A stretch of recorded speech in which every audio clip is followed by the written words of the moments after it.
Ladies and gentlemen, welcome back to the channel. You've been waiting patiently to find out where and when Celtic will become the official champions of Scotland once again. We've waited and waited to find out the post-split fixture list, and today we got that confirmation. So where will Celtic become champions? Who will Celtic become champions against? Let's have a look at the post-split fixtures and try and figure out how it might go.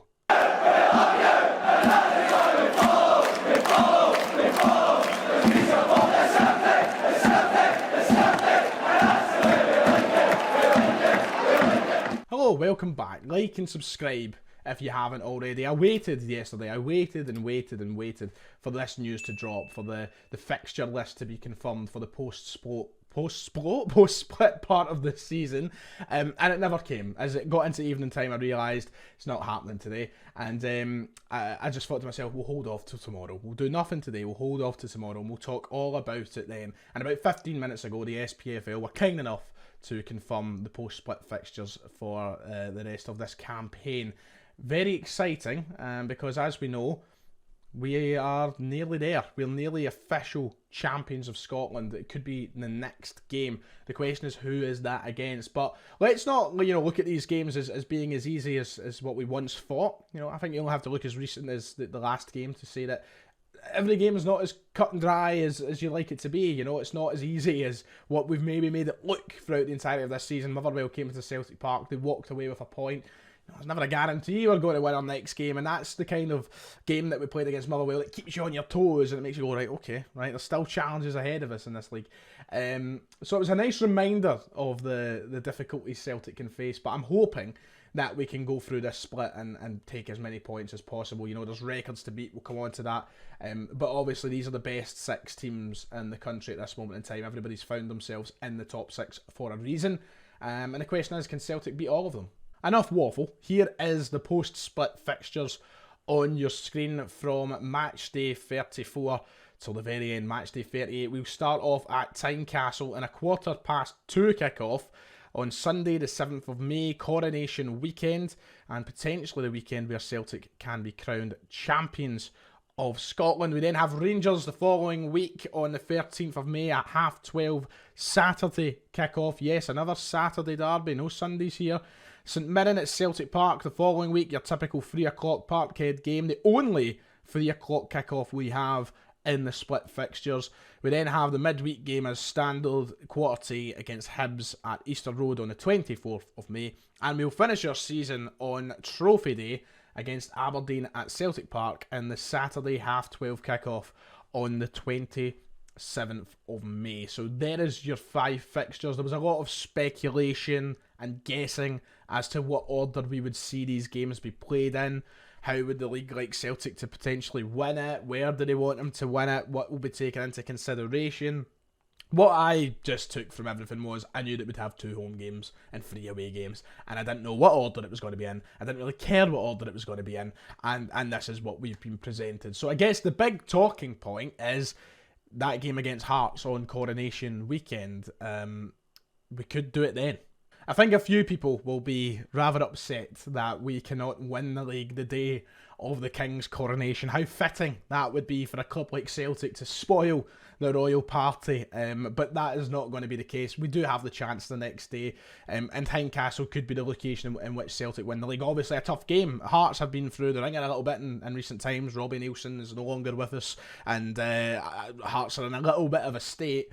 But it will be a tough game. Tynecastle, tough place to go as we know, and I'm sure that the Hearts supporters and even the Hearts players will be very, very adamant to not let Celtic win the league there. We have had a little bit of a mini rivalry in recent times, you could say, a lot of high tensions between the both sides, and I'm sure that the Hearts fans don't want to have to watch us running around the park at full time with our banners or t-shirts and our memorabilia celebrating another league title and the second league title of Ange Postecoglou's reign. But at the end of the day, that's where we know we need to get the job done. We could, hypothetically, lie down. For some people, for a lot of people, they might want us to do that, because if we don't win the game, I think if we draw or lose and Rangers win their next game, then there is every chance we could win the league at Ibrox. I know a lot of us want, a lot of Celtic fans would love us to do that, but for me it's a case of winning every game now. I want to see us beat that record, and you need to start off strong at Tynecastle. You've probably got, arguably, no disrespect to the rest of the teams in the split, but you've probably got the two hardest games first at Tynecastle and Ibrox. They're probably the two games that would present the toughest challenge generally to Celtic. And if we win both of those games, and then we've got 2 games left at Celtic Park, you know, you're looking at this record being very beatable. So I want to see us do it. You know, I want us to win the league at Tynecastle, Coronation weekend, and head to Ibrox being champions. I don't expect no Guard of Honour, don't get me wrong, but I would like us to just head to Ibrox champions and then, you know, keep them on their toes, make them think that we're going to beat every record under the sun, because they'll hate that.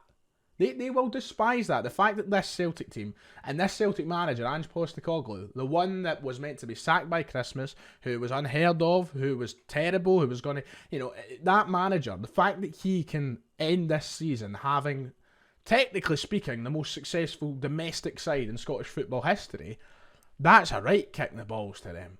And I love the thought of that. Ange Postecoglou, the one who really wasn't meant to succeed, if I had to hold all of these records, would just be tremendous viewing.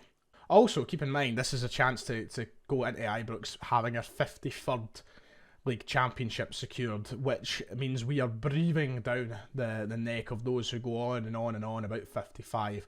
It's only a matter of time before Celtic overtake Rangers in that number, and you know, I think it's a nice wee reminder that we're coming for that, you know, and I don't think that matters. I've never been one to shout about the number of league titles we have. I've always thought it's a bit of a pathetic argument on the side of Rangers fans. Oh, 55, you know.